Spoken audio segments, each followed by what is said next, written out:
Bienvenidos a una edición más de Aquí el Mundo nos vigila, siempre por las pantallas de América. Cada domingo te traemos, obviamente, esas respuestas, como siempre lo decimos aquí, a todas las incógnitas que este mundo tiene. Para todos nosotros, tratamos de revelarlas. Por eso hoy nos trasladamos, salimos un poco no tanto del estudio de América TV, sino más allá de las fronteras de Paraguay. Y hemos llegado nada más y nada menos que a la Ciudad de México, al país de las leyendas, de los dioses, también, ¿por qué no?, de la cultura, obviamente, un país totalmente turístico y preparado para ello. Pero como bien es el programa, se trata de teorías conspirativas y demás, y tratamos de buscar e ir revelando lo que bien decíamos, aquellos misterios que este universo y este mundo tienen para nosotros. ¿Por qué no México, con tanta historia, con tanta cultura, pero también con muchas teorías y también con muchas leyendas? Es por eso que el programa de hoy no solamente se lo dedicamos al país de México y a toda su gente, sino a las historias que hacen parte de esta cultura tan rica. Y entre ellas también los dioses y, ¿por qué no?, los mitos. Hay ciudades maravillosas, por algo hablábamos también en su momento Tepoztlán, la ciudad mágica, el pueblo mágico, pero realmente creo que las historias que México encierra son totalmente exactas, mágicas. Es por eso que hoy buscamos a una persona que se nos encierre o nos vaya envolviendo, mejor dicho, en todo este tipo de historias. Y por qué no un conocedor y a un amante más que nada de tanto las teorías conspirativas como de los mitos, las leyendas y los dioses que México tiene para todos nosotros, para ustedes, para allá en Paraguay, también para Argentina y por qué no a través de nuestro canal de YouTube para todo el mundo. Así que sin más preámbulos, damos la bienvenida al señor Raúl González Area, que, como les dije, conocedor, creo que eso encierra todo, porque hay que realmente ser un conocedor para entender mucho más de la historia de este país tan maravilloso. Muy buenas noches, Raúl, ¿cómo estás? Muchas gracias, Silvia, por invitarme a tu programa. Es un honor para mí estar aquí. Cuando sabía que ibas a venir a México, pues sabía que tenía que hablar contigo, porque como tú lo dijiste, estas cosas me apasionan demasiado. Soy un amante de lo paranormal, de las teorías conspirativas, y qué mejor poder compartir todo esto que me apasiona con ustedes, ¿no? Que tu audiencia que te admira y te aprecia. Mira, Raúl, cuando justamente te habíamos conocido, cuando yo te había conocido, y quiero contarle un poco a la gente para ponerle en contexto quién sos vos, no solamente sos un amante de las teorías conspirativas, sino que encontramos en México, o a mí me llamó la atención, de que hay muchas personas amantes de las teorías conspirativas. Incluso creo que hay un programa, vamos a ir dejando siempre el link después en el canal también de YouTube, hay un programa que ustedes tienen de radio a la medianoche, donde habla de esto, de casas embrujadas y demás. Y ¿por qué no? También los escuché mucho debatir al pueblo mexicano sobre las teorías conspirativas, que incluso tuvimos un programa anterior sobre las vacunas, ¿realmente son vacunas o no? ¿Es el pueblo mexicano un país amante de todas estas teorías? Claro, yo creo que mucha de nuestra fascinación a estos temas tiene que ver con nuestros orígenes. Nosotros somos una colonia española como tal, pero lo que fueron los mexicas, los mayas y muchas otras tribus indígenas de la zona, pues tenían un apego muy grande hacia la muerte, por así decirlo. Es tan grande para nosotros la muerte que incluso le celebramos unos días.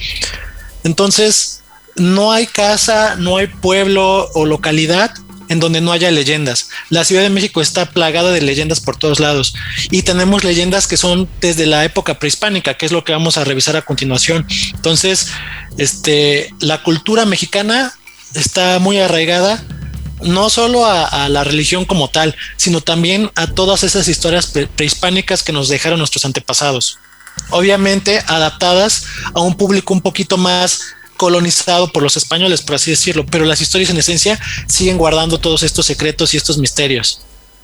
Sos muy joven, Raúl, y la población mexicana en sí es muy joven, pero sin embargo lo que veo en común es que tienen un amor propio, obviamente, claro está, a todas sus leyendas. Le voy a contar un poco a la audiencia y más adelante vamos a ir desarrollándonos en los siguientes programas. Estuvimos recorriendo con Raúl la ciudad mágica que yo le decía que era Tepoztlán, y lo que me llamó la atención de ese lugar es las personas, uno entiende más las personas ya de edad, por así decir, que respeten las creencias, demás, y todas las tradiciones que tienen, y por qué no también los mitos, las leyendas. pero lo que me llamó la atención es que eso persiste durante el tiempo y sobre todo sigue tan presente en la sociedad joven como el caso tuyo. Sí, claro, nosotros estamos plagados de tradiciones, por ejemplo, una tradición que es un poquito tonta, por así decirlo, pero se practica mucho, es en las casas, ¿no? Cuando estás comiendo, cuando estás compartiendo los alimentos con la familia, se cree que es de mal agüero estar pasando la sal con la mano, o sea, con el salero. Lo ideal es ponerlo en la mesa para que la otra persona la agarre, ya que si le pasas la sal, por así decirlo, de mano a mano, estás pasándole tus malas vibras a la otra persona. Y te digo, o sea, nosotros tenemos un buen de cultura y de historias que pueden ser muy, muy básicas desde este punto de vista, así como te lo estoy contando, pero tienen un trasfondo muy importante. Por ejemplo, el tema de la sal se ha usado mucho, y no solo en la cultura mexicana, sino en muchas otras, como para limpiar el aura, limpiarte de espíritus malignos que te pudieran atacar. Entonces la sal se usa como un elemento de protección. También otra cosa que se llega a hacer mucho en las casas mexicanas es que lo primero que ves al abrir la puerta de alguna casa es que te reciban con un espejo, porque se dice que ahí se capturan también las malas energías que tú pudieras traer de afuera para el interior de la casa, y es una forma de protección. Entonces te digo, o sea, hay muchas personas que viven día a día este tipo de tradiciones, y verdaderamente muchos están conscientes de lo que significa, muchos otros no, pero aún así la siguen practicando. Entonces México se trata de eso, es un país lleno de cultura y de historias por todos lados.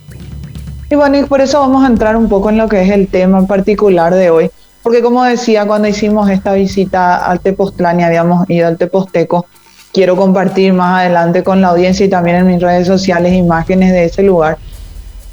Había hablado con una persona muy interesante que terminó no siendo un guía turístico, pero para mí pareció la persona más capacitada para hablar un poco de la ciudad de Tepoztlán, que era el señor Alejandro, y había hablado justamente de que él escuchó, ni siquiera me dijo que lo que vio, porque aseguraba que no había visto, pero escuchó el tema del que vamos a hablar hoy, escuchó el lamento de la conocida, creo que ya en toda Latinoamérica, de la conocida La Llorona, y es justamente el tema que hoy nos trae aquí al programa de hoy en El Mundo Nos Vigila, y por eso también Raúl nos va a estar comentando un poco sobre esto. La Llorona, porque nosotros la conocemos, creo que desde Paraguay, desde un lugar más no decir un poco étnico y demás, porque lo conocemos desde nuestras series. La gente recuerda estando en México, creo que lo que más tenemos los paraguayos de referencia, aparte de la comida que ustedes tienen, es historias como la del Chavo, Chespirito, que creo que hasta el día de hoy aparecen, y siempre hablaban de este personaje, La Llorona, algo que nosotros en Paraguay de por sí, así mismo, no lo teníamos, pero en toda Latinoamérica se conoce, y Raúl mejor que nadie nos va a explicar un poco entonces cómo sería La Llorona aquí en México, sus diferentes estilos o variedades que hay de La Llorona, pero sobre todo, Raúl, ¿quién es La Llorona? Bueno, La Llorona como tal podría decirse, citando un poco al Chavo, es un espíritu chocarrero, ¿no? ¿Qué es un espíritu chocarrero? Es básicamente una entidad, un espectro que se aparece en las calles buscando asustar a las personas, ¿no? Esa es la versión más suavizada de la leyenda de La Llorona.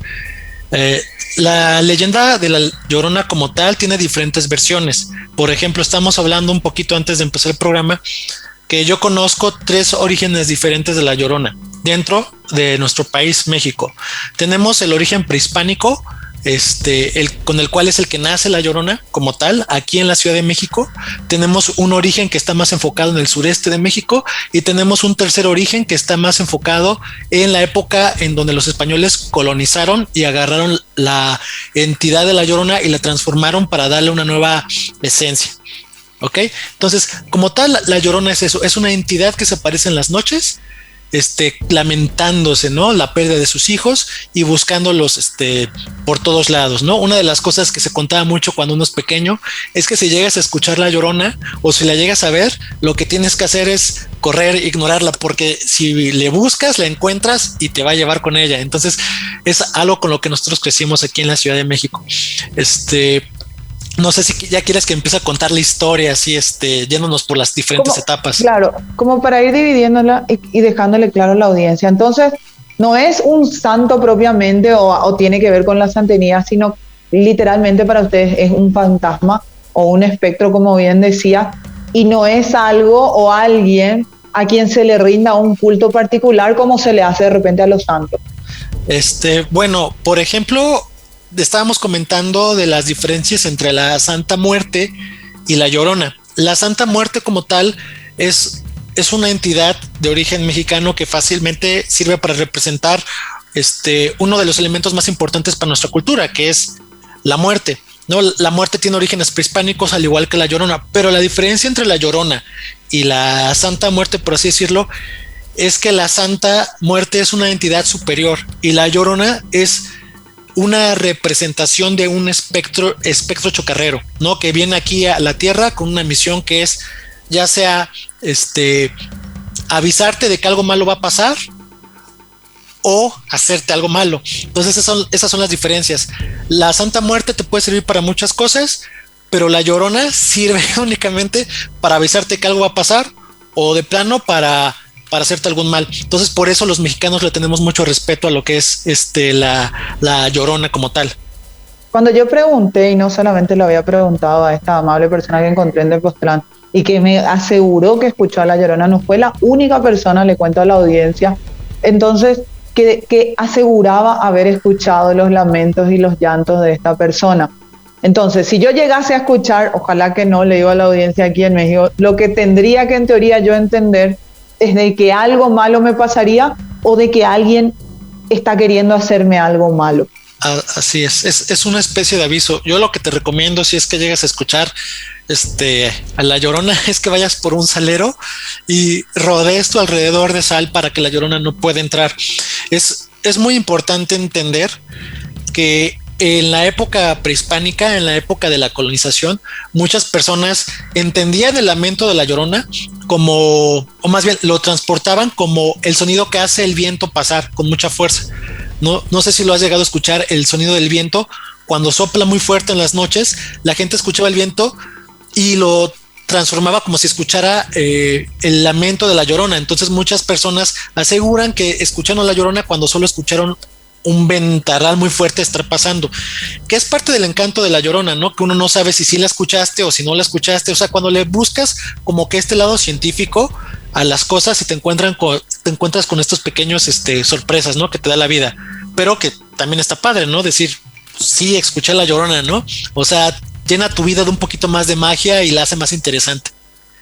Me quisiera que nos adentremos un poco en los tipos de Llorona que hay y por qué, al menos a mí, no sé si a la audiencia le pasa lo mismo, yo me imagino una mujer totalmente cubierta de blanco con un pelo largo y hasta terrorífica, pero sin embargo tengo entendido que se trata de una mujer hasta hermosa que atrae a los niños y también que seduce a los hombres. Entonces ahí es como que yo quisiera entender qué tipos de Lloronas hay y si es realmente esta la idea que tienen de cómo luce ella.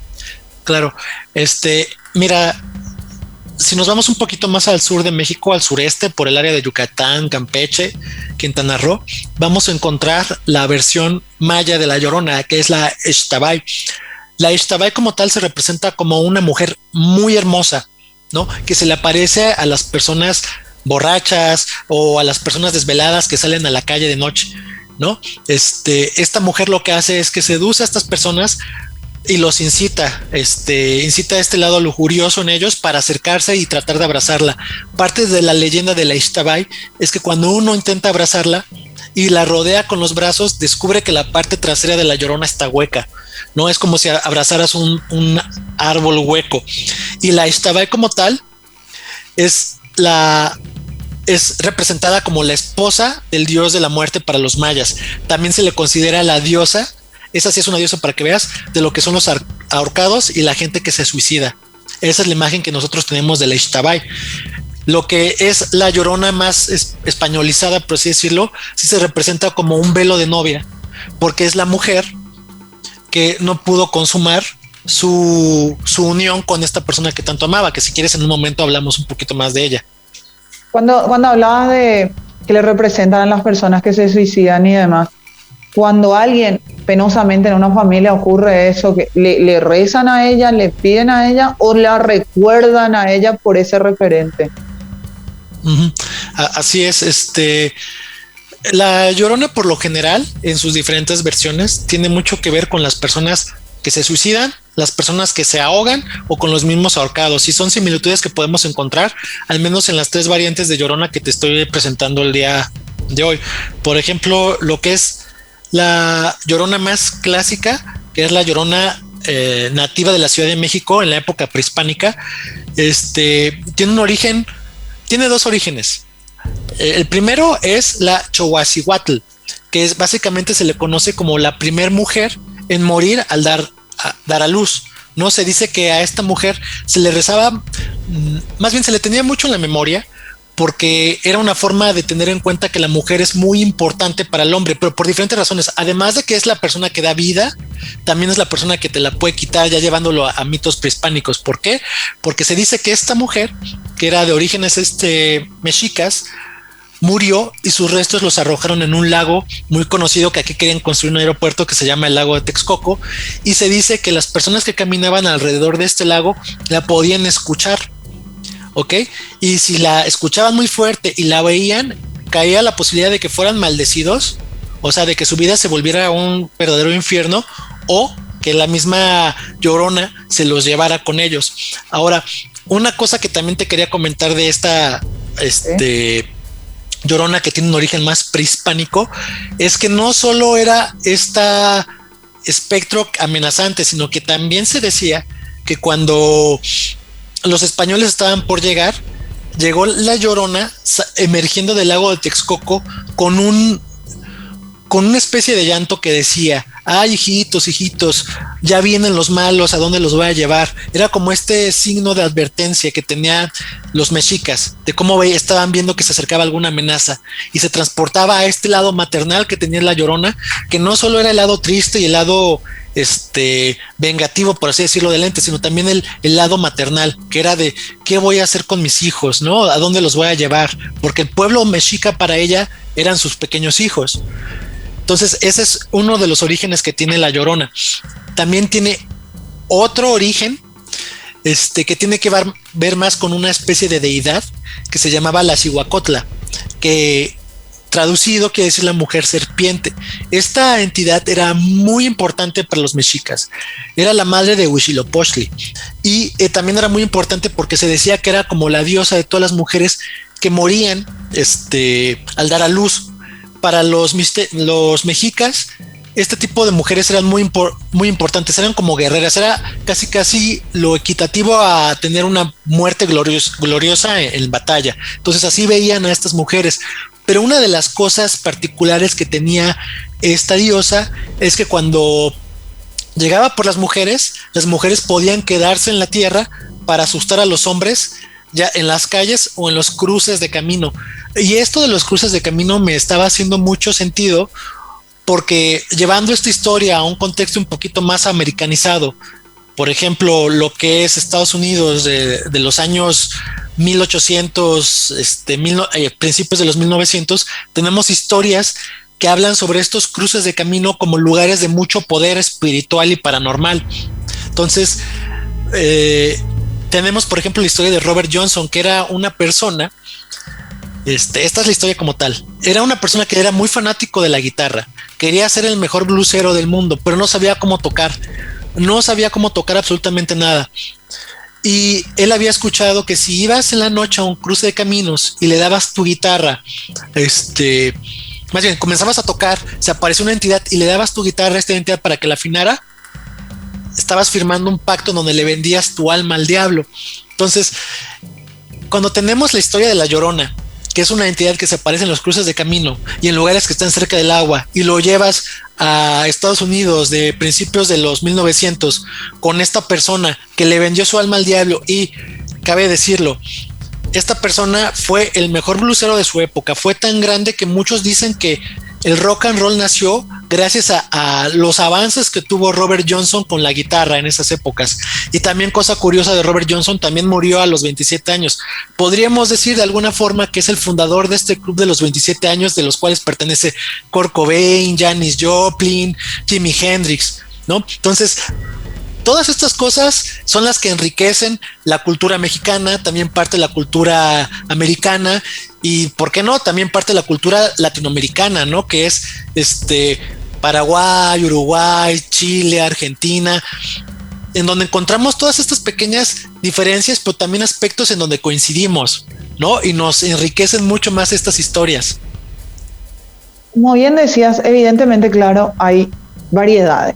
Hay una basado en una persona, como decía el mejor blusero, una historia de llevaba a casi vender tu alma o directamente venderla al diablo. También hablabas mucho de la parte histórica, de cómo advertía, al menos desde un lado maternal, la invasión, por así decirlo, de los españoles, que creo que sufrimos casi todos en Latinoamérica. Digo, lo sufrimos por lo que llevó o por lo que tuvimos que, como pueblo, con sus tradiciones y demás, desde su cultura indígena, tuvimos que entregarle a los españoles y en algunos casos, como el país de Uruguay, siendo arrasados. Y después entrábamos ya un poco más en lo que contabas muy al comienzo, que es la historia ya que se volvió popular. A mí lo que me llama la atención es la gente, la creencia que tiene, pero no solamente de que pueda existir o no, sino de la realidad de que lo hayan escuchado, de que genuinamente existe una persona que escucha un llanto a la noche. Sí lo escuché, admito más, en los pueblos alejados a la Ciudad de México, por así decirlo, pero no vi a nadie escéptico, mejor bien dicho, perdón, a la historia aquí propiamente en la ciudad, aquí propiamente a decir, no existe. En todo caso, lo que más me llama la atención es que no te dicen que no existe, sino que simplemente no la vieron, pero sin embargo la han escuchado. O sea, forma parte no solamente de una cultura y una historia mexicana, sino de una realidad de personas, un grupo interesante que asegura haber escuchado este lamento. Este lamento, lo que llamaría más la atención es que sucedería cerca de cementerios y demás.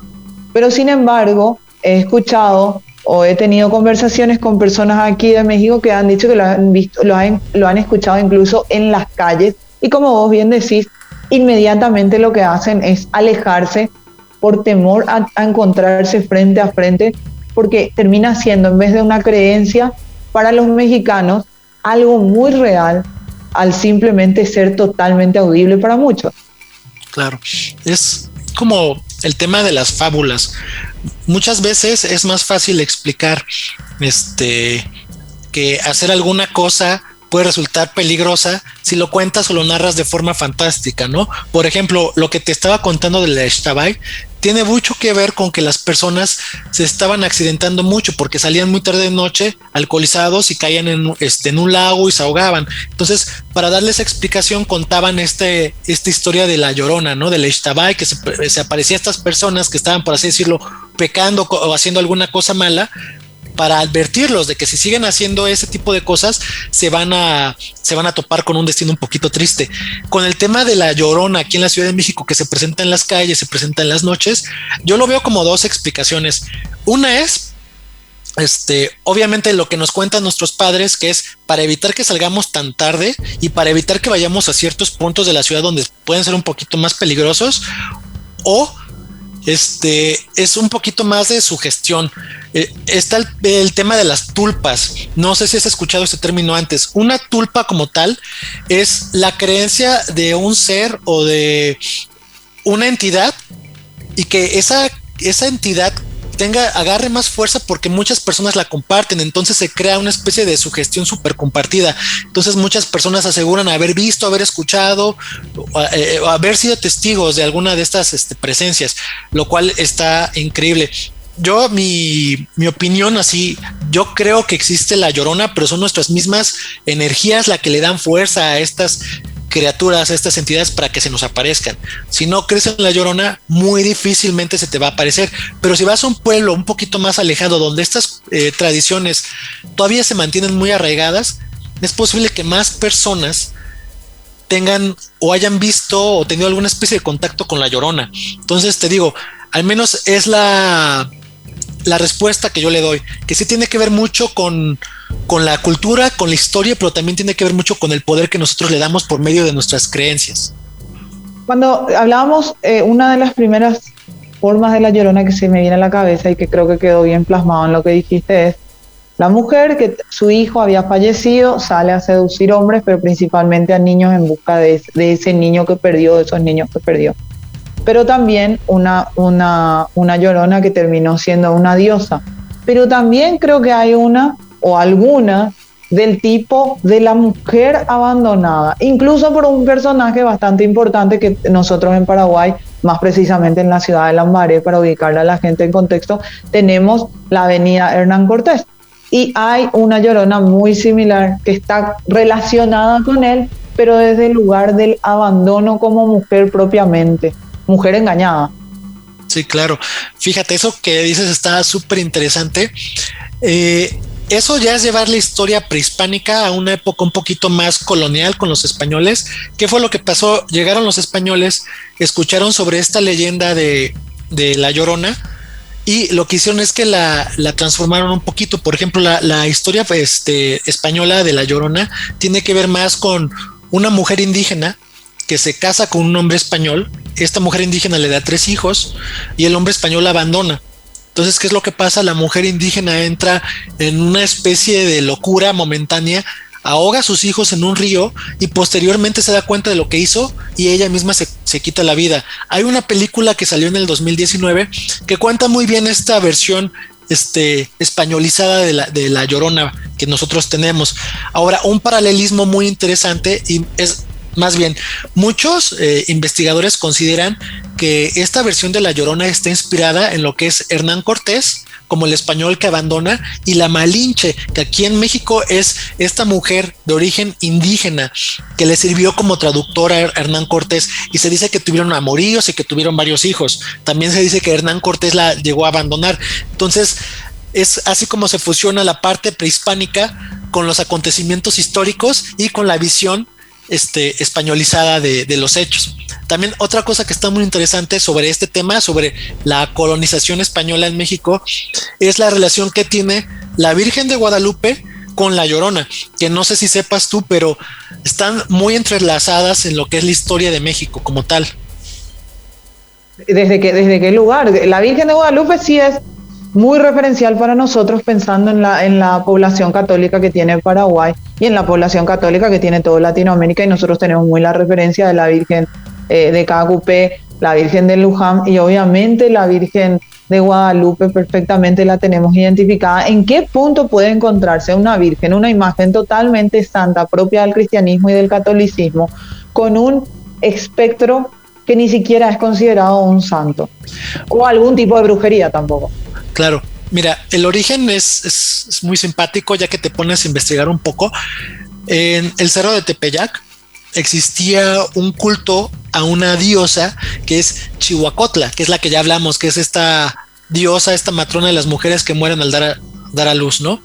Entonces lo que hacían las personas es que iban y le rezaban a ella con la entidad de Tonatzin. Tonatzin es el nombre que le dieron al principio los indígenas a la Virgen María. ¿Y qué fue lo que pasó? Cuando los españoles llegaron y vieron que existía este culto que le estaba rezando a Chihuacotla, en este cerro en particular, decidieron ahí erguir un templo hacia la Virgen de Guadalupe. Y es ahí donde existe esta teoría de lo que es la Virgen de Guadalupe, es en realidad la forma españolizada de Chihuacotla, para que le sigan rezando, para evitar este tipo de cultos que los mismos españoles consideraban profanos, porque no era su Dios católico o cristiano. Entonces, básicamente así es como se está interpretando este tema de lo que es la Virgen de Guadalupe y la Llorona, en donde la Llorona empezó siendo esta entidad. Llegaron los españoles, vieron que había gente que le estaba rezando a esta entidad y le decidieron dar un nuevo nombre y una nueva imagen y hacerlo un poquito más digerible para que la conquista no solo fuera por temas bélicos, fuera por temas de fuerza, sino que también fuera por temas de creencia. Entonces, también pues, para que no sientan una invasión total a lo que creían, ¿verdad? Tratar sí, de lo que creían mejorarlo y hacerlo un poco más parecido a la imagen de una virgen del cristianismo que traían propiamente los españoles.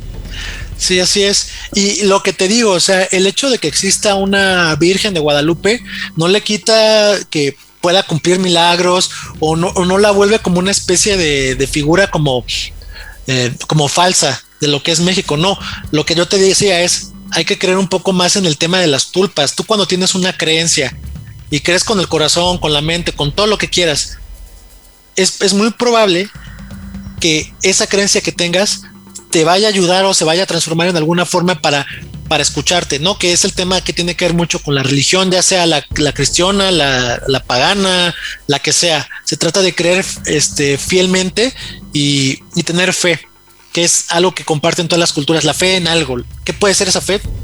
No sé, puede ser la fe en un Jesucristo, puede ser la fe en un dios azteca, en un dios prehispánico, o puede ser la fe en un dios hecho por espagueti, ¿no? Que están estos pastaferinos que se mofan un poco del tema de la iglesia, pero aún consideran que la fe es algo importante para ellos.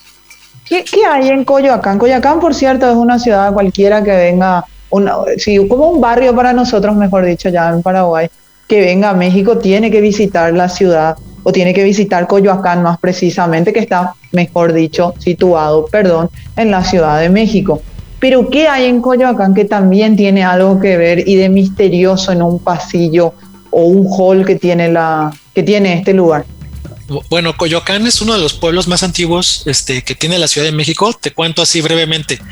La Ciudad de México empezó en el centro histórico, ¿no? Y había pueblos aledaños. Cuando la ciudad fue creciendo, la misma ciudad fue absorbiendo parte de estos pueblos como identidad de la misma ciudad. Entonces, cuando hablamos de Coyoacán, podemos hablar de Coyoacán como un pueblo, podemos hablar como una alcaldía, podemos hablar como una delegación que forma parte de la Ciudad de México. Ahora, Coyoacán es un lugar muy bonito, muy turístico y sí, como decías, está lleno de leyendas. Tenemos, por ejemplo, el Callejón del Aguacate, que es un callejón donde dicen que se aparecen fantasmas. Si quieren, en algún otro momento les puedo dar un recorrido a ese Callejón del Aguacate y hablamos un poquito de esas historias. Pero en particular con La Llorona.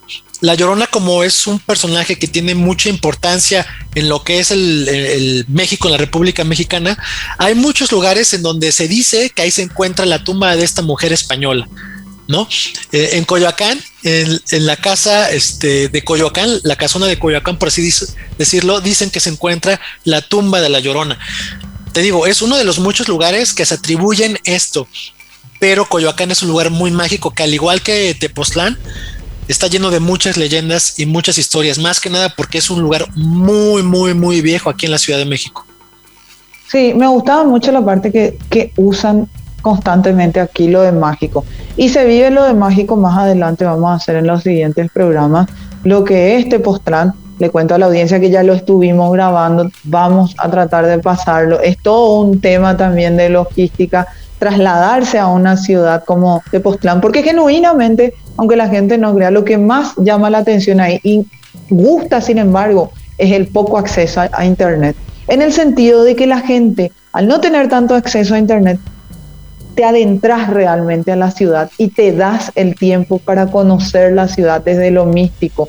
Y cuando pasa ahí que subís para llegar al Teposteco, como le dicen, la energía que tiene, saliendo un poquito de La Llorona para contarle a las personas el tema de por qué es tan mágico, por la cantidad de avistamientos que dicen haber en ese lugar.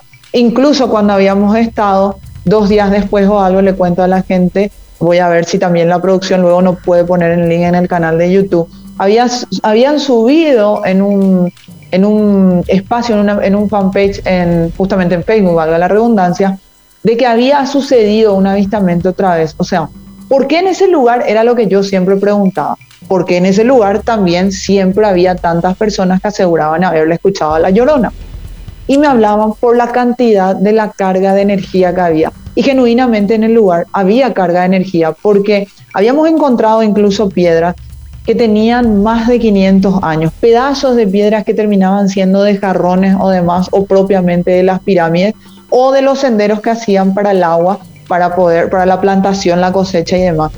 Y la energía que hay centrada en el lugar es muy importante y es muy difícil de explicarlo si no estás en el lugar.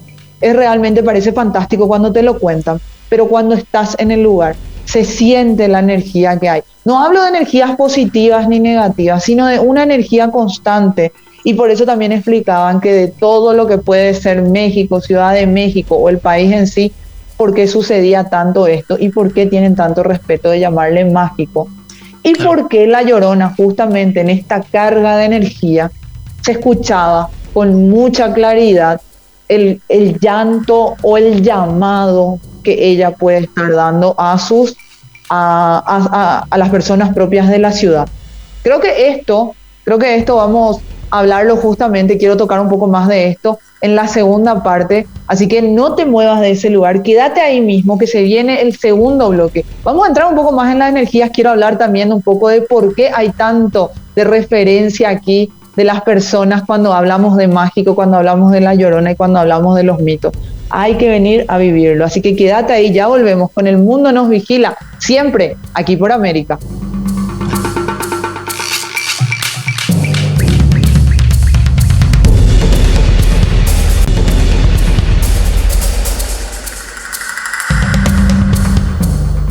Ya de vuelta a nuestra segunda parte del programa, aquí en El Mundo Nos Vigila, acordate siempre por las pantallas de América.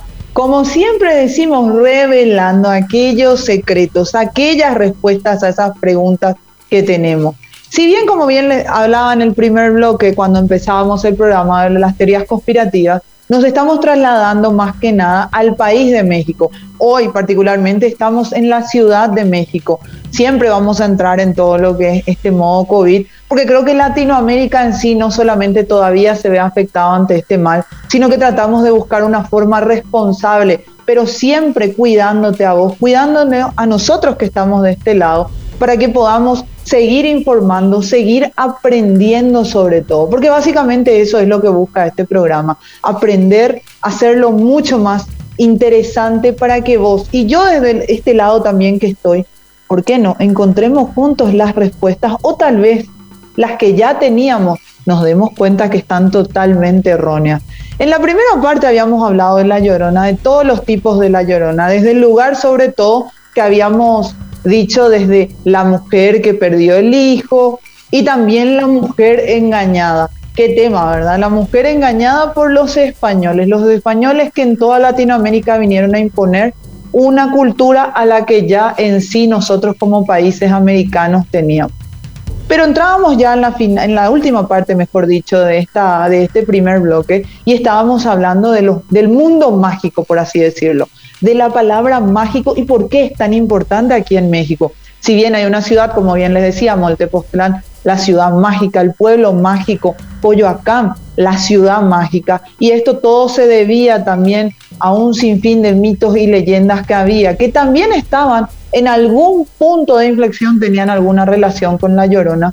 Quiero entrar un poco ya con Raúl, que me acompaña aquí, y quiero ponerlo, como ya lo había presentado en el primer bloque, como el conocedor, porque la cantidad de personas amantes de todas estas teorías conspirativas, de todas estas leyendas, son ciertas o no, y si realmente de dónde partieron. Eso también es muy importante para que a partir de ahí nosotros sepamos entender su origen y determinar con nuestra propia opinión, con nuestro pensamiento, si son reales o no. Es por eso que, Raúl, contigo quiero entrar ahora en esta parte de lo mágico, porque cuando había ido, creo que se llama preferentemente el Zócalo, donde está la casa presidencial y demás, la bandera, todo lo que es cultural para ustedes de izar la bandera, bajarla. Lo que me había llamado la atención es que toda esa parte estaba construida sobre un lago y donde hay justamente una catedral, una iglesia, se encuentra un hundimiento. Y yo había preguntado por qué lo hacen en el lago. Y ahí venía la historia propia de la bandera misma, de que le habían dicho el águila con la serpiente y ahí iban a construir. Pero no es solamente sobre este lago que se construyó en la Ciudad de México. Creo que ustedes tienen un referente de que sobre muchos otros lagos o partes históricas e importantes han construido cosas. Sí, eso tiene que ver mucho con lo que hicieron los españoles por parte de su conquista. Por ejemplo, la ciudad como tal, la Ciudad de México, está construida sobre otra ciudad y esta ciudad está construida sobre un lago. La ciudad es la ciudad de Tenochtitlán, ¿no? Y ahí está la leyenda del águila que se paró en un nopal, se devoró una serpiente y fue la señal que estaban esperando los aztecas para comenzar a construir ahí el lugar donde sería su imperio.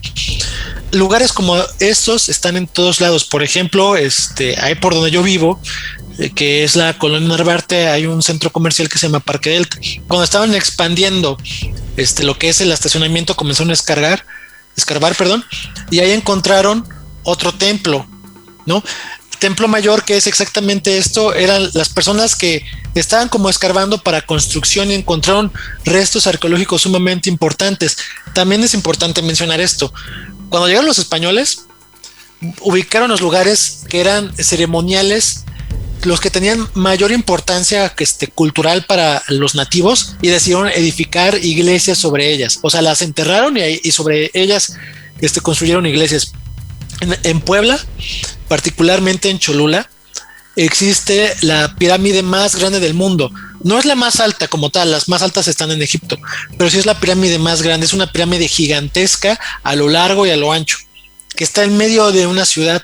Y arriba de esta ciudad, más bien arriba de esta pirámide, lo que hicieron los españoles es que construyeron una iglesia, una catedral también gigantesca. Entonces, es una de las cualidades que tuvieron los españoles como método de conquista. O sea, básicamente fue adaptarse a las tradiciones, ideologías de los aztecas, de los mayas y de los otros pueblos conquistados. Buscaron estos lugares que eran importantes y sobre ellos construyeron iglesias como una forma de evangelizar a los pueblos. Entonces, básicamente es esto. Y los españoles hicieron eso con muchas otras cosas. Hace unos días invité a Silvia a comer pozole, que es un plato que básicamente está hecho de granos, de maíz y carne, y tiene ahí como una especie de condimento que lo hace lucir rojo. Este platillo es un platillo prehispánico, pero cuando llegaron los españoles y vieron cómo lo cocinaban, se asustaron porque lo hacían con carne humana. Entonces, lo que hicieron los españoles fue agarraron el platillo, le quitaron la carne humana, le echaron carne de cerdo, carne de pollo, y ahí está su pozole. Y fue una forma de evangelización. O sea, evangelizaron temas religiosos, temas culturales, culinarios, y enterraron pues una cantidad de historias, de leyendas, de mitos a nuestros pies, que si le rascas tantito seguramente encuentras algo. Esta Silvia estaba contando que cuando fue a Tepoztlán estaba caminando sobre una vereda y encontró ahí una jarra como de 500 años de antigüedad, que eso fácilmente podría estar en un museo. Pero ¿qué es lo que pasa? Que tenemos tantas cosas aquí en México que lo que hacen las personas es que los museos lo agarran, como ya tienen demasiado material, lo ponen en un cajón y ahí lo almacenan y no lo exhiben. Y es parte de Mira, muy interesante, antes de que pase a la siguiente parte, lo del pozole. Aparte de que es rico, le digo a la gente, pruébelo. Esto que era con carne humana, sacrificios humanos, por así decirlo, ¿era para el pueblo o solamente para los reyes, dioses o demás que ustedes tengan?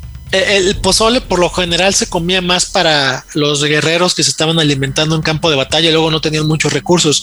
Pero, por ejemplo, y en algún otro momento les hablaré de lo que es el Día de los Muertos. Aquí en México, para el Día de los Muertos, nosotros hacemos un pan, ¿ok? Con azúcar, que ahí fue como una especie de evangelización también que hicieron los españoles, ¿no? Lo adaptaron un poquito más. El pan de muertos original lo chupeaban con sangre y así se lo comían. Entonces te digo, o sea, los aztecas, los mexicas también estaban un poquito locos, pero pues eso es parte de nuestra cultura. Cuando hablabas mucho de lo que se estaba construyendo encima, y yo te hablaba de que, y le cuento a la gente que se ve el desnivel allá en la zona del Zócalo, lo que sería el centro. Si bien no ocurrirá un hundimiento porque el subte pasa por ahí, todo lo que es la parte del subterráneo, además lo que es un medio de transporte aquí, siguen construyendo o siempre siguen buscando cómo armarlo sobre algo, sobre una pirámide. Pero la gente, todavía podemos encontrar acá exploradores, por así decirlo, porque nosotros mismos en un recorrido, le cuento a la gente, hemos encontrado lo que bien decía Raúl, un pedazo de una jarra que tenía algo así más de 500 años, piedras particulares, mismamente la piedra que traje de Tepoztlán, todas piedras que son de las montañas de allá que ellos encontraban, y hablaban mucho de que al menos allá en esa ciudad mágica todavía hay exploradores, todavía hay muchas personas que van para todo lo que es paranormal, que es lo que queremos más adentrarle en otros programas, lo paranormal. Pero todo esto que se sigue haciendo y que se sigue encontrando, aquí en la Ciudad de México sobre todo, que hay mucho, ¿siguen viniendo exploradores o ya es parte normal como para ustedes? Encontré esto, sé que pertenece a una pirámide que anteriormente estuvo aquí enterrada, o todavía está enterrada. Todavía se sigue buscando. Por ejemplo, hace algunos años, no muchos, estuvieron excavando cerca del Templo Mayor, que es este templo que está en el centro, y encontraron un lugar para hacer ceremonias, pero la cantidad de esqueletos que había ahí era así como que exorbitante, eran muchos esqueletos, ahí se hacían rituales.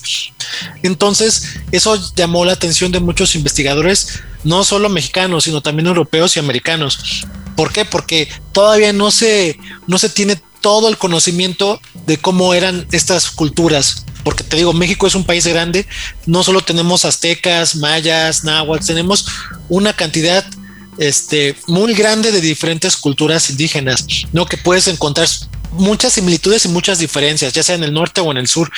Y eso obviamente llama la atención de muchos arqueólogos, muchos exploradores, muchas personas que todavía están muy clavadas en el ocultismo. Porque te digo, el rompecabezas todavía no está resuelto y eso es algo bastante padre. Y eso es algo que le da un poquito más de sabor a vivir en estos días, ¿no? En la ciudad. Cuando entremos en la ciudad, cuando entremos en los otros, en los siguientes programas, y ya te agradecemos de por sí usar tu sapiencia en los próximos, entrar un poco hoy hablábamos, preparando ya el programa, cuando estábamos antes de entrar al aire, lo que es, bien habías hablado en el primer bloque, San la Muerte, porque nosotros estábamos muy acostumbrados o tenemos todo eso. Eso es lo que quiero adentrarle a la gente que vamos a ir viendo el próximo programa, porque también va relacionado con el Día de Todos los Muertos, que nosotros lo tenemos más referencial de México. Entonces, como para decirle a la gente qué nos espera, porque evidentemente vamos a tener que tocar el San la Muerte, y creo que es algo referencial, y hasta Raúl se reía de mí porque le decía, yo lo tengo mucho de referencia de las series de narcos y demás. ¿Y por qué tendríamos que, o en realidad la audiencia tendría que estar ahí del otro lado la semana que viene para también, en el próximo programa, mejor dicho, hablar un poco sobre la muerte y por qué es tan importante para los mexicanos esto? Excelente, eso está increíble. A mí me encantaría poder hablar un poquito más con ustedes, no solo de la Santa Muerte. Hay un pueblo en Veracruz que se llama Catemaco, que es muy famoso por gente que todavía se dedica mucho a hacer hechicería, a hacer conjuros, a hacer esta cosa, no solo con la muerte, sino también con el diablo. Entonces, podemos tocar todos estos temas si nos dan el espacio, yo con gusto. Bueno, así que ya saben, quédense ahí para el siguiente programa. Espero que esta entrada de lo que fue México, particularmente Ciudad de México, pero visitamos en esta 1 hora de programa que tuvimos varias cosas y tradiciones, pero ¿por qué no en el próximo? Una teoría conspirativa, ¿la hechicería funciona o no? ¿La muerte es importante para los mexicanos? ¿Por qué? ¿Y hay que adorar a San la Muerte o no? ¿Hay que venerar el Día de Todos los Muertos? Y si esto de verdad funciona. Si vos querés estar del otro lado y crees o no querés hacerte amarre o demás, creo que el próximo programa con Raúl aquí con nosotros va a ser más que fabuloso. Así que ya sabes, todos los domingos, aquí siempre por las pantallas de América, el mundo nos vigila, esta vez desde México. Bye. Vale, bye.